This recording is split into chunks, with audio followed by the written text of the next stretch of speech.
네, 자 오늘 새벽에 끝난 미국장 파월의장의 발언으로 시장이 크게 환호하는 모습이었습니다. 그동안 다소 매파적인 성향을 보였던 파월 의장이 다소 비둘기파적인 성향으로 돌아서면서 오늘 뉴욕 증시가 다우지수가 600포인트가 넘게 올랐는데요. 이를 두고 이 트럼프 대통령의 압력에 굴복하는 것이 아닌가 하는 우려감도 함께 들고 있는 상황입니다. 오늘은 이 이슈에 대해서 이야기 나눠보도록 하죠. 한국경제신문의 한상준 논설위원 나오셨습니다. 안녕하세요. 네, 안녕하십니까? 네, 자 오늘 미국 시장 단연 화제가 된 것은 바로 파월 의장의 연설이었는데요. 뉴욕 이코노미 클럽에서 연설을 했습니다. 일단 강연 내용부터 좀 정리를 해주시죠.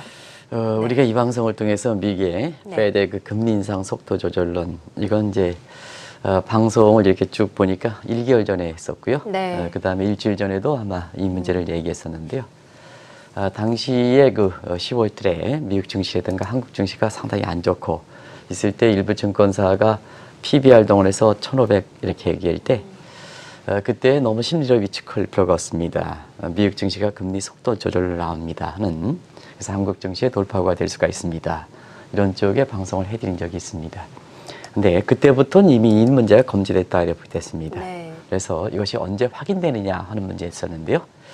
오늘 그 뉴욕의 이코노미스트 클럽, 저도 한번 가본 적이 있는데요. 상당히 이 대목에서 월가에서 바라듣던 사항, 지난 그 10월 이후서 바랬던 사항을 이렇게 얘기해 주니까 미국 증시가 강하게 반등했다 이렇게 보였습니다. 주요 내용은 뭐 워낙 관심이 되니까 저도 그 다른 주제 가지고 오늘 방송을 나리다가 이게 아침에 새벽에 1시에 일어나니까 뉴욕 증시가 굉장히 많이 올라왔더라고요. 그래서 이 주제를 어떻게 선택할 수밖에 없었었는데요. 일단 몇 가지 중요한 사항, 앞에 캐스터분들이 캐치하지 못하는 내용을 중심으로 해서 좀 오늘은 겹치지 않는 선에서 말씀드리겠습니다. 일단 경기는 골디락스다. 이건 파월 의장이 그대로 그 얘기하고요. 그러나 다른 한편에서는 경기 위험성 가능성을 얘기했습니다. 여기 이제 향후의 통화정책에 많은 시사점을 던져주는 대목이다 이렇게 됐습니다. 그리고 증시라든가 주요 가격은 과도한 위험이 없다. 근데 오늘 같은 시점에 발표했던 미국의 금융안정보고서에서는 미국의 증시라든가 자산가의 거품이다. 그래서 미중간 마찰이라든가 지정학적 위험이라든가 이런 게 발생했을 때는 미국 증시가 큰 폭 떨어진다.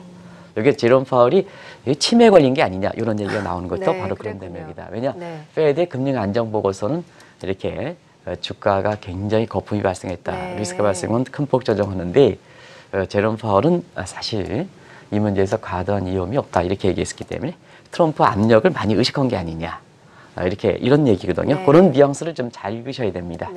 그리고 금융 시스템은 안정적이다, 건전하게 작동한다. 그리고 이 대목들을 좀 빠뜨리고 있는데요. 통화정책 시착은 심스 그랭크 테스팅이라든가 이런 인과관계 테스팅 보면 저희들은 6에서 9개월 정도로 이렇게 알고 있는데요. 이번 같은 경우는 1년 이상 길어졌다. 1년 이상 길어졌다.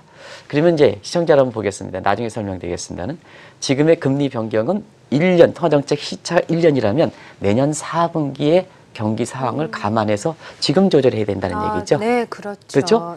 지금 경기 상황이 아니라 통화정책이 1년 이상 길어졌다면 내년 4분기가 지금의 금리 변경의 시점이라는 얘기입니다. 그 대목을 이렇게 잘 읽으실 필요가 있다는 걸 말씀드리고요.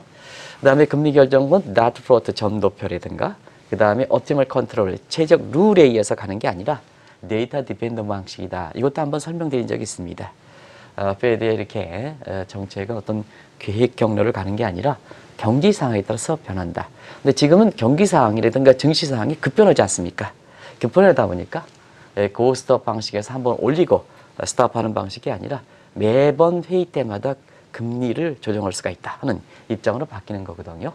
그런 대목을 좀 오늘 그 강연에서 굉장히 그 중요한 그 포인트를 이렇게 보실 필요가 있는데요. 결과는 이렇게 미국 증시가 10월 이후서부터 또 경기 둔화 우려 속에 월가에서는 사실 금리 인상이라는 게 언제 그 속도가 조절이 필요하냐 이것이 사실 1개월 전에 나오기 시작해서 지금은 걷다 뺨에 때려주니까 주가가 600포인트 올랐다 이렇게 보시면 되겠습니다. 그래서 이런 가능성은 미국 증시의 향후에 주가가 계속해서 올라갈 것이다 하는 이런 시각은 향후의 통화정책이라든가 미국 경기 상황을 봐야 된다. 또 오늘 하루에 600포인트 오르니까 또 이제 증시의 엊그제까지 주가가 1,500 떨어진다 하는 증권사 페이퍼들이 다시 또 시청자 여러분한테 그냥 오늘 올랐으니까 또 막 낚아놓은 이렇게 얘기 나올 수가 있어서 네. 미리 이런 대목을 좀 염두에 드리겠습니다. 네, 그렇습니다. 말씀해 주신 것처럼 오늘 뉴욕 증시가 이렇게 급등한 이유 파월 의장의 발언 때문이었는데 종전과는 좀 어떤 면에서 좀 달라졌나요, 파월 의장이? 네. 파월 의장은 사실 그 트럼프의 압력을 받았던 네, 사이거든요. 맞습니다. 그래서 파월 의장의 법률과도 함께 중립성을 유지하고 페드의 정책 안정성, 그다음에 정책 중립성, 그다음에 독립성 이거 유지하기 위해서 이 기본 기조는 바뀐 게 없습니다. 그런데 사실 그런 상태에서 오늘 월가에서 정치가를 중심으로 해서 역시 파월도 어쩔 수 없지 않느냐. 트럼프의 압력을 받지 않았느냐. 네, 트럼프의 압력에 그렇군요. 이렇게 수용하지 않았느냐 하는 네. 시각이 되는 것은 종전에 보였던 입장과 지금 입장과 크게 차이가 나고 있다 이렇게 볼 때 있습니다. 자막을 통해서 그 변화 사항을 그제 같던 파월 의장과 지금의 이코노미스트 강연과 어떤 차이가 있는가 하는 것은 가장 중요한 게 중립금리 얘기죠. 왜냐하면 중립은 일종의 목표금리에 해당되기 때문에 그래서 직전까지만 해도 많이 떨어져 있다는 얘기를 했습니다. 많이 떨어져 있다. 근데 왜 치매 얘기가 나오느냐 이런 얘기가 나오면 또 트럼프의 압력에 굴복했느냐 얘기 나오는 것은 just below 바로 밑에 있다는 얘기예요. 중립금리. 그러면 금리를 올리지 않겠다는 얘기죠. 네. 이렇게 이제 시사점을 던져주는 예. 거죠. 그래서 그제까지 많이 떨어져 있다. 그럼 앞으로 금리를 빨리 올려야 된다는 얘기고 네. 그다음에 지금은 below가 아니라 just below다 네. 보니까 사실 이제 중립금리에 가까워졌으니까 앞으로 금리는 이렇게 올리면 안 되지 않나 그러네요. 이런 시각이 네. 나오는 거죠. 네. 이런 비교를 좀 잘 해드려야죠. 금리 결정은 룰에 의해서 많은 사람들이 이렇게 금리 인하 지표에 해당된 not float 이게 그런적으로 가지 않느냐 하는데요. 그렇지 않다. 지금은 경기 상황이 너무 급변한다. 증시 상황도 너무 급변한다. 그러면 사실 아무리 과거에 이렇게 페드 연준 의장들이 사실 이렇게 금리 인상 경로를 이렇게 갈 것이다. 이렇게 의향 지표가 나왔다. 그렇게 가면 안 된다. 지금 증시가 흔들리고 있는데, 경기가 흔들리고 있는데, 그래서 데이터 디펜던시로 한다. 그리고 매번 고스톱 방식이 아니라 매번 회의 때마다 조정할 수 있다. 여기서는 금리를 올린다는 게 아니고 금리를 이렇게 매번 이 변수를 건드릴 수가 있다는 얘기입니다. 네. 그런 쪽을 유난히 강조했다 이렇게 보겠습니다. 예. 그리고 통화정책 시차 문제는 올해 2월 달에 그 제롬 파월이 이렇게 임명하고 나서 미국의 통화정책 시차 문제는 한 번도 언급한 적이 없습니다. 근데 이번엔 유례적으로 이 통화정책 네. 시차가 정전에 그 미국의 거시경제팀에서 이렇게 보면 약 6개월에서 9개월 정도 시차를 네. 갖고 있다 이렇게 하는데요. 지금 1년 이상 길어졌다. 1년 이상 길어졌다. 이것을 처음으로 언급한 것이 정전과 다른 점이다. 이렇게 이제 보시면 되겠습니다. 네. 그러면 이제 지금 그러면 내년 4, 4분기에 우리도 이 방송을 통해서 말씀드린 적이 있습니다는 골드만삭스라든가 주요 예측 기관들이 2020년에 미국의 그 대통령 선거가 시작되지 않습니까? 네, 맞습니다. 그러다 보면 사실 미국 입장에서 트럼프 대통령이 2020년에 대선에서 이렇게 승리하지 않으면 그동안 이간질했기 때문에 트럼프 대통령의 운명은 굉장히 좀 비운의 운명을 끝나갈 가능성이 네. 있습니다. 그런 측면에서 보면 증시라든가 경기 상황이 이렇게 마지막 버팀목 역할을 해야 되는데요. 2020 대선 직전인 내년 그 4분기에 미국 경제 성장률이 골드만삭스가 1%대로 예상하거든요. 자, 그러면 통화정책 시차가 1년 이후니까 내년 4분기에 경기 상황을 2.6%거든요. 그러면 이제 미국 경기의 지금 잠재 성장 수준이 한 2.8% 보면 자, 1.6에 2.8% 빼면 마이너스 1.2%, 그것도 마이너스 1.2 디프레 갭이 발생하는 거거든요. 디프레 갭이. 그러면 지금 시점에서 그런 것을 감안해서 1년이라면 지금 생각해야 되는데요. 금리 올려야겠습니까? 못 올리는 거죠. 네, 못 올리는 맞습니다. 거죠. 네. 그래서 경우에 따라서는 마지막 이렇게 페드 회의에서도 금리를 올리지 않느냐. 그리고 내년 같은 경우에는 원래 준칙대로랑 옵티멀 컨 333 전략에서 매년 3번째가 정상인데 3번인가? 내년에는 한 차례 내지는 2차례 경우 따라서 한 차례 얘기가 많이 나오는 것도 바로 그런 대목이거든요. 그런 걸 바라는 상태에서 제롬 파월이 이걸 확인시켜 주다 보니까 결국 이렇게 입장 변화가 갑작스럽게 변한 게 뭐냐 하는 측면에서 보면 트럼프 압력에 결국은 제롬 파월이 굴복했다 하는 네. 이것이 월가라든가 워싱턴 정가를 중심으로 해서 흘러나온 배경이다 이렇게 이제 보시면 되겠습니다. 네. 자, 그런데 이렇게 파월 의장이 갑자기 또 의견이 변화한 것이 트럼프 대통령의 굴복을 했다라기보다는 이런 분석도 있지만 미국 경기가 또 안 좋기 때문이다 이런 얘기도 좀 있지 않습니까? 역시 이 사실 그 제롬 파월이 그런 지금 너무 태도가 급변했기 때문에 그런 그 트럼프에 굴복했다 아니면은 뭐 역시 트럼프도 임명권자 의견을 받아들일 수 없다 이렇게 하지만 사실은 그 태도가 변한다는 그런 말은 이유가 있다. 왜? 그렇겠죠. 금리 인상 속도 조절론이 1개월 전서부터 나왔기 때문에 맞습니다. 국내 증권사가 증시가 어려운 상태에서 주가가 많이 떨어질 것이다. 그렇게 가지 마십사 하는 말씀을 드렸던 이유는 바로 월가를 중심으로 해서 이 미국 페드의 통화 정책에서 가장 중요한 것이 장단기 금리 차거든요. 그러면 이제 지금서 필립스 국서는 정상화 상태가 됐죠. 실업률이 떨어진 건데 임금 상승이 높아졌으니까 이건 이제 논쟁이 잣대가 없는 상태에서 마지막 남은 변수가 수익률 곡선의 평균한데요. 사실 그 10월에서 주가가 이렇게 떨어지다 보니까 이 문제를 제시해 줄 것입니다. 장단기 금리에서 보면 FOMC 의원들이 장단기 금리의 심각한 정도로 생각하는 것이 장단기 2년물과 10년물의 0.6%포인트 정도 밑으로 떨어지면 아주 이 문제에 예민하게 반응한다 하는 것을 잘 말씀드리는데요. 말씀해 주셨죠. 사실 그 10월 이후서부터 장단기 금리 차가 0.3%포인트 이내로 줄어들었습니다. 그럼 0.3%포인트 일어났다면 완전히 스퀴즈, 평준화했다는 얘기거든요. 장단기 금리 차가 없다는 얘기입니다. 그런 측면에서 사실 내년 들어서는 장단기 금리 차가 없어졌으니까 골드만삭스라든가 이런 데 내년도에서 보면 결과적으로 장단기 금리 역전이 된다는 얘기거든요. 그러면 페드에서 보면 페드의 금리 인상 기조로 가져가는데 역전이 된다. 그러다 보니까 골드만삭스는 올해 3분기에 오늘 그 미국의 잠정치가 3분기 잠정치 두 번째 발표했죠. 예상치 3.5% 나왔죠. 속보자 더 길하게 나오는데 자 올해의 4분기에는 미국 경제성이 2.5% 둔화되고 내년에는 1.6% 떨어진다. 왜냐? 장단기 금리 역전되기 때문에 경기 침체되기 때문에 이런 얘기가 사실 나오는데 미국의 통화 정책에서는 가장 유용한 모델로 포브스 같은 거시경제 팀에서 아직도 장단기 금리 차를 많이 유용하다 이렇게 평가하고 있거든요. 그래서 10월부터 장단기 금리 차가 사실 0.3%포인트 이내로 떨어지다 보니까 결과적으로 미국의 금리 인상 속도가 이렇게 조절될 것입니다.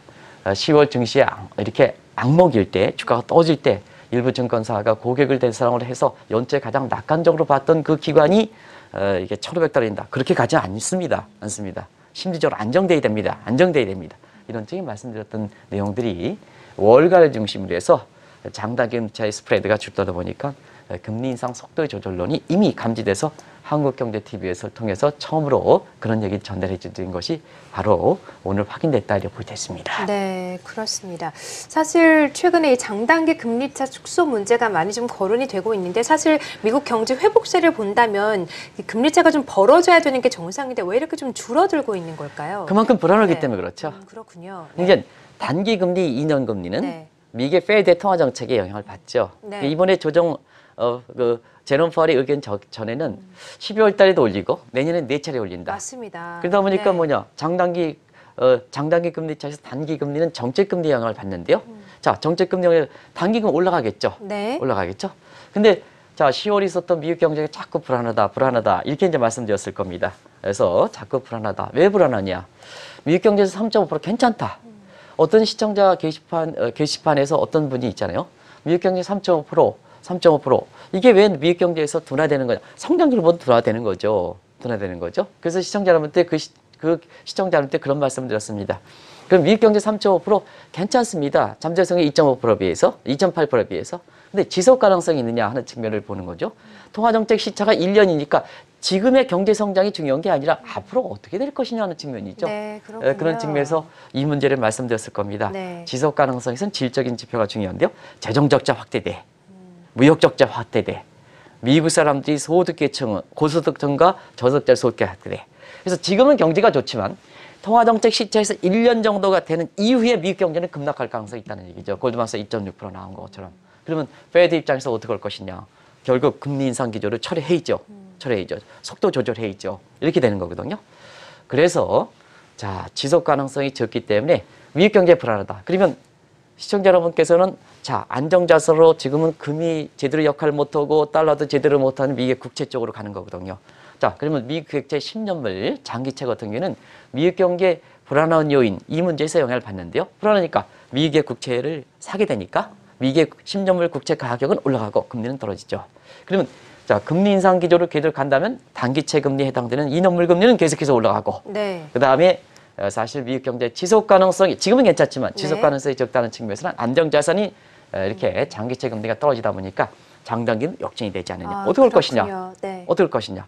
자, 그러면 장기 금리는 시장에서 하기 때문에 페드에서 그렇게 영향을 미치지 못한다. 네. 그러면 어쩌겠냐. 단기금리 낮춰져 있죠.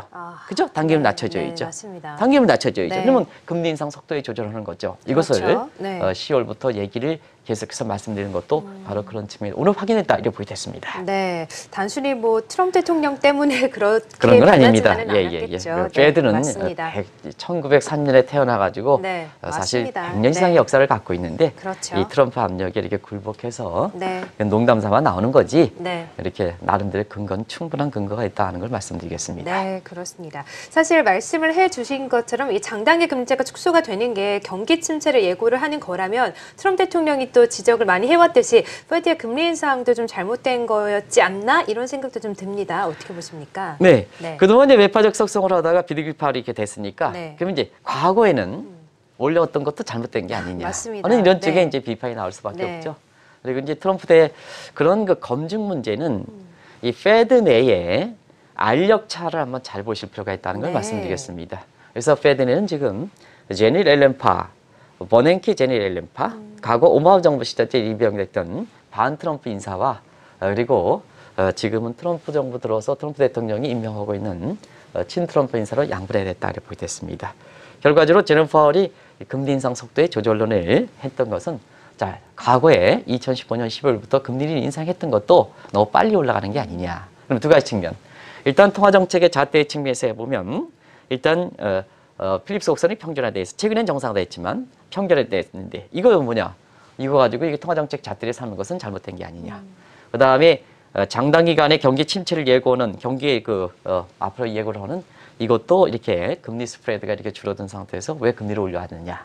그리고 중앙은행의 수장에 이렇게 중앙의 전통적 목표는 자 버냉키 장이 들어왔을 때 페드 역사상 고용 창출이라는 부분이 양대 듀얼 맨데이터 들어오긴 하지만 뭐 시청자 여러분 잘 아시겠지만 중앙은행의 이렇게 궁극적 목적은 물가 안정이죠. 저도 첫 직장이 한국은행이었습니다는 기가 따갑도록 그때 당시에도 연수 시대 한국은행의 중요한 책목은 물가 안정이다.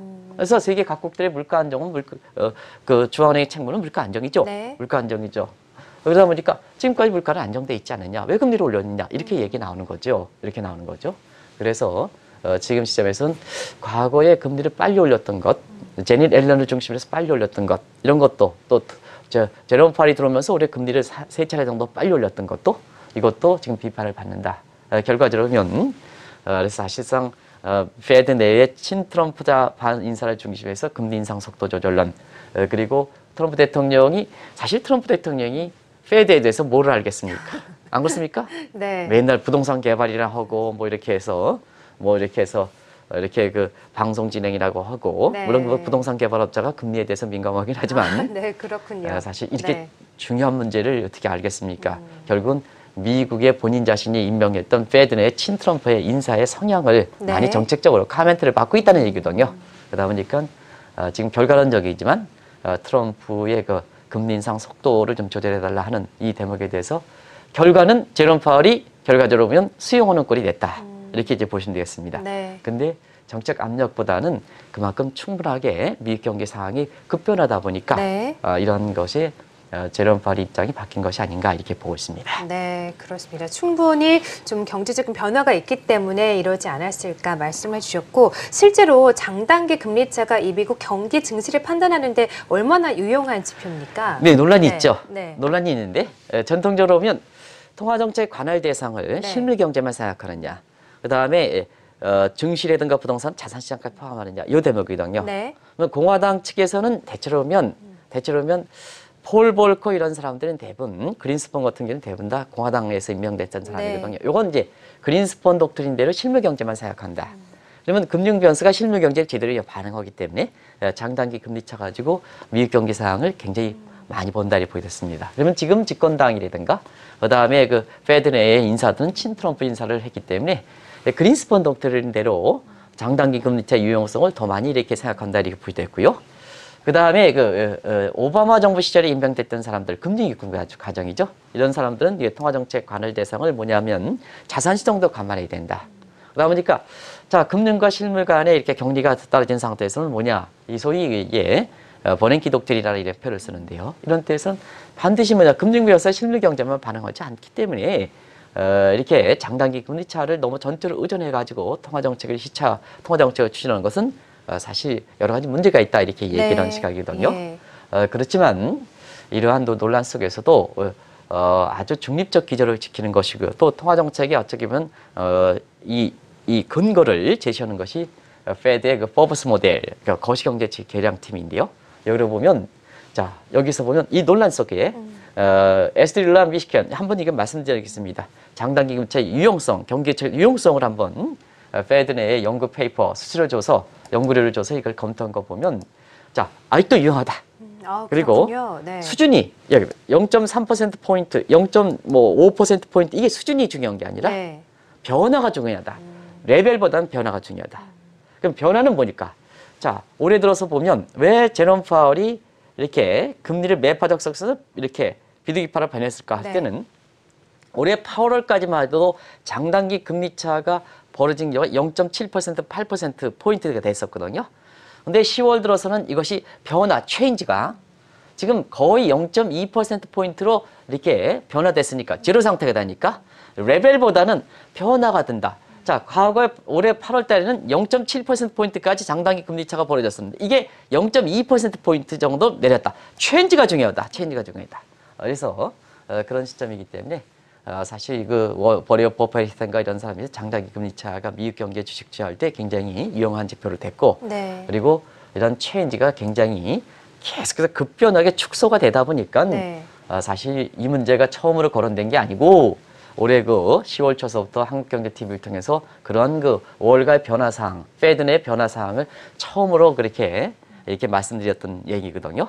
그런 측면에서 보면 장단기 금리차 같은 경우는 아직도 유효하고 특히 금융위기에는 레벨보다는 체인지가 중요하다는 걸 꼭 좀 말씀드리겠습니다. 네, 그렇습니다. 자, 그러면 이제 제롬 파월의 이제 발언을 계기로 페드의 통화 정책의 변화가 있을 것인가 이 부분이 가장 궁금한데요. 어떻게 좀 예상을 하세요? 일단 정책 금리에 대해서는 확실하게 네. 이렇게 해서 금리 인상 속도 조절을 했다 보니까 네. 결과적으로 앞서 말씀드린 같이 지금의 통화 정책 시차를 1년 정도 이상 본다면 내년 4분기에 미국 경제 성장이 1%대로 떨어지면 네. 불가피하게 금리 인상 속도는 금리 변경 방식은 두 가지 측면에서 변경이 있을 수가 있다 이렇게 보이됐습니다.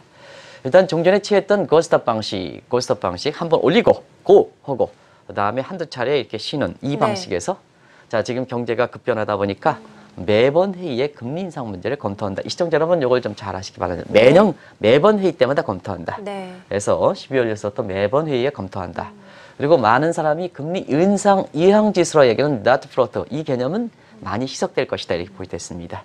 그래서 그때그때의 데이터 디펜던트 방식으로 매번 회의 때 1년 후에 예를 들어서 12월 달에는 내년 12월 달, 그 다음에 내년 1월 달에는 그 후년 이렇게 2020년 1사분기가 되겠죠? 이때에서 그때 데이터 디펜던시로 방식으로 바뀐다. 이렇게 이제 보시면 되겠습니다. 그래서 not float의 개념에서 넘어 미국 금리에 대해서 의향 지표를 하는 그 관점은 많이 약화됐다. 이렇게 이제 보시면 되겠습니다. 그리고 또 한 가지 이제 금리가 중요한 게 아니라 결국 시장 금리는 다이렉트로 영향을 미치는 것이 자산 보유 문제. 이 문제를 검토하지 않고 자꾸 금리 인상만 얘기하는데요. 지금 시장에서 자산 매각 같은 거 이것이 시장 금리에 다이렉트로 영향을 미치거든요. 저희 보유 자산 팔면 어떻게 되겠습니까? 채권 공급이 증가하니까 채권 가격 이렇게 떨어지게 되고 금리가 올라가게 되거든요. 네. 그런 각도에서 보면 사실 그 자산 매각 방식으로 이렇게 미국의 통화 정책의 중점이 좀 바뀌지 않겠나 이렇게 네, 보고 있습니다. 그렇군요. 그래서 네. 장단기 금리 차를 간접적인 경로를 취하는 그래서 우리가 보면 왜 정책 금리보다 자산 매각을 더 이렇게 건드릴 수 있을까 하는 측면을 보면 우리가 보면 이제 정책 금리가 변경한다고 해서 시장 금리가 반드시 변경하는 건 아니거든요. 미국은 한 달의 금리 체계, 정책 금리가 변경하면 시장 금리가 잘 조정해서 한 달에 소위 인트리 시스템, 요 인트리 시스템은 케인지안의 트랜지션 메커니즘, 통화 정책 견정을 하는데요. 우리가 보면 정책 금리 건드리면 시장금 의향대로 가고 시장금 의향대로 되면 자 금리를 좀 올린다 하면 시장 금리가 똑같이 올리면 그만큼 뭐냐 일라스틱 이 금리 변경에 따라서 소비라든가 투자에 일라스틱 민감하면 금리가 올라가면 시장 금리가 올라가면 소비와 투자가 더고 경기가 가을이 진정되고 반대로 정책 금리라면 시장 금리 떨어지면 뭐냐 일라스틱한 문제 유동성 함정에 처하지 않으면 소비랑 투자 증가해서 경기가 회복되는 거거든요. 그래서 미국은 이런 금리 체계가 잘 형성되고 있긴 합니다는 그래도 과거에 비해서는 금융 섹터가 많아 커졌기 때문에 이게 케인지언의 트랜스미션 메커니즘이 마이터리스트 같은 경우는 일라스틱이 아니라 인일리스트 민감하지 않다 이렇게 얘기하는 입장이거든요. 그래서 통화정책 견동 경도가 굉장히 많이 효용성이 떨어지는 입장이거든요. 그런 측면에서 시장의 다이렉트를 건드린다. 다이렉트는 게 수급을 조절하는 거거든요.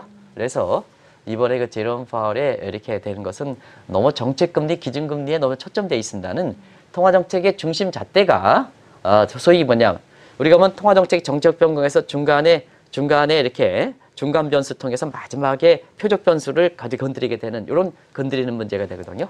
그래서 그런 측면에 시차가 길어졌다면 그때 경제에 빠른 사항은 시장에 빨리 영향을 미치는 것이 결국 보유자산 매각이다 이렇게 보이다 했습니다. 그래서 자산 매각이냐 이렇게 해서 매각의 속도 조절 문제로 네. 이렇게 통화정책의 중심 잣대가 바뀌지 않겠냐 이렇게 예상되고 있습니다. 네, 그렇습니다.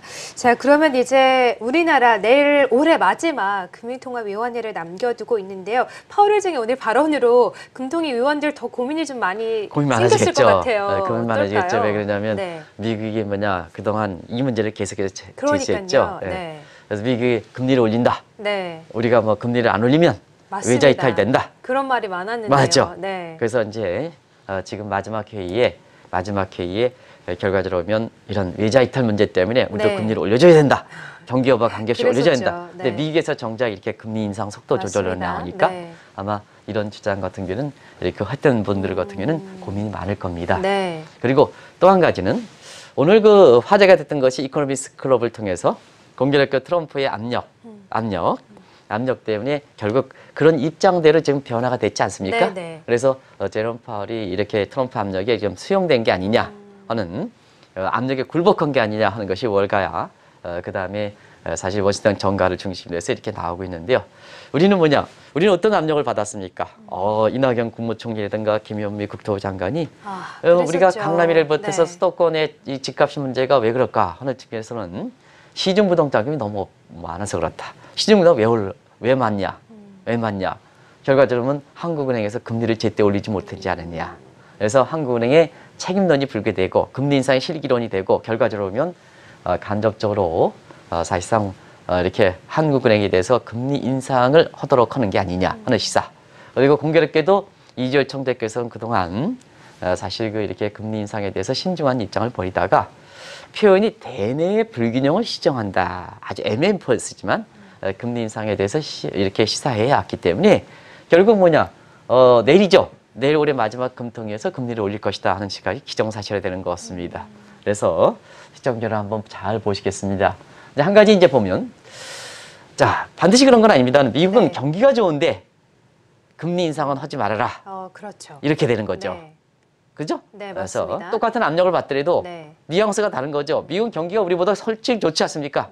그런데 금리는 올리지 말아라. 네. 이렇게 이제 얘기 나온 거고 트럼프 압력을 납은 거고 한국은 지금 경기가 안 좋다. 우리 국민들이 약 90%가 경기가 안 좋다. 이렇게 얘기하는데 사실 정부 당국에서는 부동산 집값 잡기 위해서 금리를 올려라. 네. 이렇게 해서 우리는 경기는 안 좋은데 물가도 안정돼 있는데 금리를 올려라. 네. 무슨 얘기냐 이게 도대체 말이야. 반대네요. 반대죠. 네. 반대죠. 그래서 만약에 이번에 금통위에서 금리를 올릴 때는 사실 이주열 총재에 대한 비판은 많이 될 것이다. 그래서 우리나라도 한국은행 역사상 경우에 따라서는 내년도에 경기가 지금 예상대로 떨어지면 리스크 페일러다 해서 과거 1990년대 미국에서 보면 성급한 금리 인상을 통해서 미국 경제가 대역에 빠지는 이런 측면에 사실 한국은행에서 보면 이런 리스크 페일러라는 불명예적인 이런 용어도 나올 수가 있겠다 이렇게 볼 수 있습니다. 네. 우리 같은 사람이 얘기할 겁니다. 아마 이렇게 신문사 논설위원 같은 사람들이 얘기하게 되겠죠. 왜냐하면 작년에 11월 달에도 마지막 금통위에서 금리를 올렸습니다. 그때 경기가 좋았습니까? 그다음에 물가가 불안했습니까? 근데 결과적으로 그때 당시에도 대내 금리 차에서 외자 이탈 문제, 이런 것이 우려가 되다 보니까 금리를 올렸는데 우리 경기가 올해 아주 안 좋지 않습니까? 안 좋지 않지 않습니까? 네, 맞습니다. 그러면 지금 상태에서 우리 경기가 그렇게 국민들이 90%가 허되고 지방 부동산은 지금 뭐냐 이전에 한번 말씀드린 포항에 이렇게 강의를 가면요 이렇게 주민들 있잖아요. 아, 포항에 지금 뭐 이게 뭐냐 집이 나지 않고 오히려 뭐냐 분양가에서 가계대금 넣었던 것을 손절을 그 포기하고 오히려 벌칙금을 내고 나오는 상황이거든요. 그래요. 이런 네. 상태에서 수도권 강남 집값 잡겠다 이렇게 해가지고 또 내가 집값들 잡겠다. 내가 과거에 노무현 정부 때 잡지 못했던 걸 이번에 잡겠다. 네. 이런 개인의 당위성 같은 거 이런 것을 본때를 보여준 그런 식으로 이렇게 네. 이렇게 해서 압력을 하면 우리 경기 안 좋고 국민들이 90%가 경기 안 좋다는데 이러면 사실 그 중앙은행에 대한 독립성 문제, 안정성 문제, 정치적 측면에서는 비판이 가할 거고 경우에 따라서는 리스펠러라는 우리 통화정책 역사상 사실 불명예적인 용어들도 나올 수 있겠다는 것을 말씀드리겠습니다. 네, 알겠습니다. 자, 오늘 미국 시장에서 파월 의장이 골디락스를 선택을 했습니다. 금리 인상 속도 조절론을 언급을 한 것인데요. 내일 우리나라도 올해 마지막 금통위가 예정이 되어 있죠. 과연 우리나라 금리는 어떤 방향으로 갈 것인지 앞으로 대응책과 영향 함께 이야기 나눠봤습니다. 한국경제신문의 한상준 논설위원과 함께했습니다. 고맙습니다. 네, 고맙습니다.